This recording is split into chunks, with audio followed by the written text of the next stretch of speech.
Okay, on to another huge part of evidence, which we think about a lot when we talk about crime scenes. We think about fingerprints, right?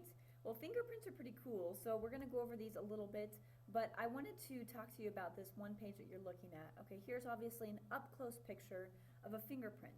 Your fingerprints are ridges. They're elevated ridges all over your fingers and toes. And it's really important that we have these for something that's completely not talking about forensic science. Did you know that if you had no fingerprints, you would have no ability to basically hold something in your hand? It's friction, and that is one of the main reasons why we have fingerprints, is to grasp onto things, okay? So these tiny little ridges create friction in, say, a piece of paper that you pick up. And if you didn't have that, it would just slip on out of your hands, okay? So it's kind of crazy to think about. Friction is a huge concept in physics, that if there were no friction, we would basically not even be able to stand up. We'd be, flat on our butts, okay? So anyways, friction is one of the main purposes of our fingerprints, or of our ridges. But other than that, as you can see in here, there's tiny little pores all within your fingers, okay? And within those pores, what is excreted from there is basically oils, sometimes sweat. So basically, when you touch something and you leave a fingerprint, your fingerprint is actually those oils and those sweat that kind of leaves an imprint of all of these ridges, okay? So again, we call these friction ridges, as talked about here. And then your fingerprint is obviously the pattern of those oils and perspiration that it leaves behind, okay? But these are very important because obviously fingerprints are left everywhere, especially in a crime scene, and that can help identify who that suspect, may be, okay? So anyways, here are some details on just fingerprinting in general. So basically, when we talk about fingerprinting, and if any of you guys have ever, gotten a job that you're required to get fingerprinted, you'll know exactly what this is. They take a fingerprint of each of your fingers and they put it on, basically this piece of paper, and sometimes they take the top portion of your fingers as well. But basically, these three principles that allow fingerprints to be individualized, meaning they can say, all right, this person is this person due to their fingerprints, if that made any sense. But fingerprints are individualized. No two people have the same set of fingerprints. Kind of cool, right? Kind of like our DNA.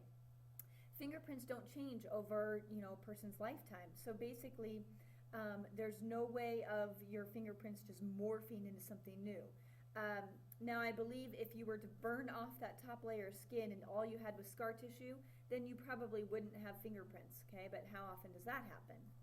Fingerprints have basic patterns that can be classified, okay? So we classify them into different groups, and we're going to talk about how they're classified on this page.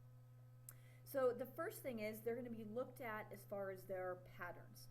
So loops, okay? If you see in this picture here, here's a loop. This is the most common. You're going to see this in a lot of people. I was examining my fingers, and you guys are probably going to do the same to see what you guys have. And I would say pretty much all of my fingers have a loop except for one. So basically you have this kind of a loop feature, and you can really tell the difference between the loop and the arch because it kind of loops back around, okay, as opposed to when we look at the arch going straight up and straight down. So basically 65% of the population is going to have that. The whorl, okay, is kind of like a circle in the middle and almost like I think of like a bullseye. A little bit less common, 30% of the population you'll find have whorls, okay, and basically, you guys can read through these details here, but I'm just going to go through the basic patterns. And then the last one is the least common, kind of like when we talk about blood types. You have a very common blood type O, and then you have your less common A, B, and B. But anyways, this is an arch pattern that is a little bit less common. 5% of the population have that. That's not very much, right? So basically you're coming up and you're coming down, and you see this arch in the middle, okay? So let's kind of go to the next slide because you guys are going to see kind of what they do with this. Now, there's a classification system that was, long ago, the Henry classification system, used to make print matching easier. So when you take actual fingerprints, you can kind of figure out what's going on. Now, what they do is basically they take a fingerprint of each finger, but they pair them up. And when you read through this portion right here, how the scoring system works is basically they're looking for whorls only. Okay, so if you have a whorl, they're going to assign a number to that. Okay, And basically, fingers without a whorl are going to be assigned a 0. And so when I roll over this example, you can see some of those fingers are marked with a 0 because they were not whorls. Other of them are given numbers, and then you add up the top numbers and the bottom numbers, add 1 to each of them, and that gives a score. And those scores really can help in kind of classifying these fingerprints and making them individualized and saying, okay, this fingerprint belongs to this person, or such like that. So that's the Henry classification system. But that's not the only way that we classify, because there needs to be a little bit more to that. So basically, we look at some really fine details, okay? So when we look at this picture, you're going to notice that there are different things, okay? So the core, let's talk about the core here. It says the center of a pattern. So obviously this is showing a loop, and it's showing the center right here is the core, okay, where that yellow line is. The delta is kind of this, almost like a triangular shape, and you'll see that when you start to examine your own fingers. You'll see that delta there, okay? Up here you have an island, so I'm going to take my cursor away from that, and you can see that tiny little dot, and then I'll put that back there so it's pointing to that island. That is something so minute, but they are focusing on that because that is specific of this person. A ridge ending, so when I take this away you can see that ridge ends, just dead ends there, okay? So that's a point that they can really analyze and compare to somebody else, okay? And then the bifurcation is basically right here when you read, it says a point at which one ridge divides into 2 ridges, okay? So these are a bunch of different things that they can analyze when they have those fingerprints, okay? All right, let's take a look at some other things. Also, one more thing that they also use is they count how many lines. So maybe in between, so here it says the tally of the number of lines that separate the core and the delta. So they might count how many lines and ridges are there, because some people may have more, some people may have less. So it really depends on those numbers and saying, oh, that doesn't match up. This fingerprint has 16, ridges, and this one has 12, or even it has 15, one less. That makes a difference, okay? So they also do that in order to kind of figure things out. Now, once they have all this information, you'd be amazed at the database. So the FBI has this huge fingerprint database, and it's called the IAFIS, standing for Integrated Automated Fingerprint Identification System. Okay, and within this, if you look at this picture, it's pretty cool. This is just a screenshot, but you can analyze these fingerprints in so many different ways. I mean, it's crazy. Look at all the teeny little dots and lines and so forth that people, these forensic scientists, if you specialize in fingerprinting, you will be studying these fingerprints. That's kind of cool, right? I think it is. So anyways, that's one of the, yet another job within the forensic science field, okay? But this database is huge. It basically, can, if you've ever had your fingerprints, you're in that database, okay? Now fingerprints can be classified in different ways: visible, impressed, or hidden. Visible would be like, say for instance, there's blood on the crime scene and someone puts their hand in it and, somewhere up on the wall you have a fingerprint, whatever it is. So maybe it's, like if you're actually having your fingerprint taken with ink, you actually can see that. That's a visible fingerprint. Plastic, if something's moldable, and I think of like, well, gosh, how crazy would that be? But maybe like a bar of soap, they mentioned, could be at a crime scene. It's not like there's going to be like silly putty laying on the ground and you just happen to stick your finger in it. You're like, there's my fingerprint. But nonetheless, when you have a plastic fingerprint, you're basically having an impression of it, okay?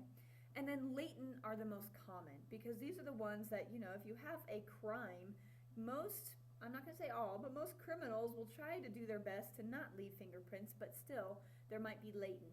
Latent fingerprints are the invisible ones that basically are left by just the perspiration and the oils on your fingertips. So those are the ones that aren't necessarily seen, and you have to actually, the forensic scientists have to figure out ways to kind of bring those to surface so that they can see them and analyze them further. So the next screen kind of talks a little bit about how we do that. So forensic scientists have many different methods to reveal these latent fingerprints. Okay, the first one would be iodine fuming. So basically they can take some piece of evidence that was, at the crime scene, put it in a chamber, and those iodine vapors, which are typically kind of an orange, they react with the oil and the water in the fingerprint, and then they'll reveal that fingerprint. But the bad thing is, it fades quickly, as it says right here. Ninhydrin, which basically this dye chemically reacts with some of the amino acids in your oils and perspiration, and it'll turn it blue or purple within 2 to 24 hours, so you have to kind of wait for that. The cyano, I don't even know how to say that, cyanoacrylate, because I haven't heard of that one. Again, another thing that you put in a chamber, and I guess it's super glue fumes. I haven't heard of this one. But they'll interact again with, basically certain materials if a fingerprint is on it. So I think this one is showing that. So this is kind of a particular material, metal, glass, plastic, leather, kind of a non-absorbent surface is what it says. So that can really show those fingerprints well. Fluorescent lighting and fluorescent dyes also help bring out those fingerprints. Okay, you can use kind of these argon lasers and shoot it at it, and you can see kind of the fingerprints. And then dyes as well can kind of bring out those fingerprints. So there's many different ways that they dust for fingerprints and use these different chemicals and take evidence from the crime scene and bring it to a lab and use these methods to bring out those fingerprints for further examination. Okay? All right, and then also the last thing I want to touch on is that the evidence can be preserved. This is something that you can even do at home. You can actually take put your finger on something, take a piece of tape, and kind of run it over where you put your fingerprint, and you will actually have gotten your fingerprint on that piece of tape. So they do that at crime scenes. They take this adhesive tape, and if they know that something's been touched, like the lid of a bottle, they can basically take that fingerprint off, and they will preserve it. So they'll usually put it against a piece of, maybe paper, cardstock, something like that, to preserve that fingerprint, take it to the lab and analyze it further. So there are many ways that evidence can be taken, from that crime scene without taking the entire, bit, so like that entire bottle. So fingerprints obviously are a huge way to figure out a little bit more about the crime scene, okay? So just a big part of the evidence. Even though it's under trace evidence, it still is a massive thing that can really kind of help in determining who did what and all that stuff. So you guys have a lab that you can do, the fingerprint lab. You'll be examining these fingerprints in detail, so you'll get to know a little bit more about that. But that's it for now.